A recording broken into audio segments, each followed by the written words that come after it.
به سری مقدماتی آکادمی سرویس کریپتو ICB خوش اومدین. در این ویدئو سرویس های مختلف ICB از جمله سرویس کیف پول دیجیتال و نود بررسی خواهد شد. و اما کیف پول دیجیتال به عنوان یک سرویس توسعه کیف پول دیجیتال ما امنیت سرمایه‌های دیجیتال شما رو با استفاده از راه‌های کاربردی افزایش میده. ما تخصص گسترده‌ای در طراحی کیف پول‌های دیجیتال امن برای اپلیکیشن‌های مختلف تو حوزه فینتک داریم.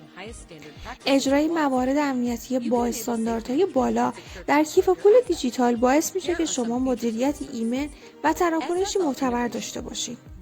این موارد زیر بخشی از ویژگی‌های سرویس کیف پول دیجیتال هستند: ادغام SSL، امنیت تشخیص مرورگر، آنالیز و پیگیری لاگ‌ها، تراکنش سرتاسر رمزنگاری شده، امنیت در برابر آسیب‌پذیری‌های امنیتی، پیاده‌سازی KMS و HSM، دیتابیس رمزنگاری شده، نرم افزار ضد فیشینگ و خیلی از موارد دیگه.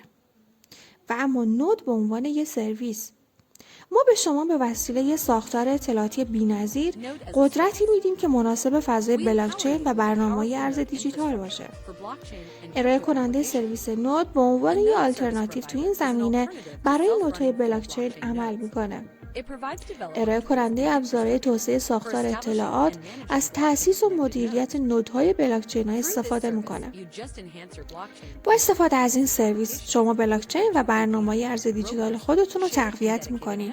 البته این موضوع روی نودهای فعال نیز تاثیرگذار خواهد بود. ما با تمرکز روی گسترش کسب و کار شما نودها رو مدیریت میکنیم.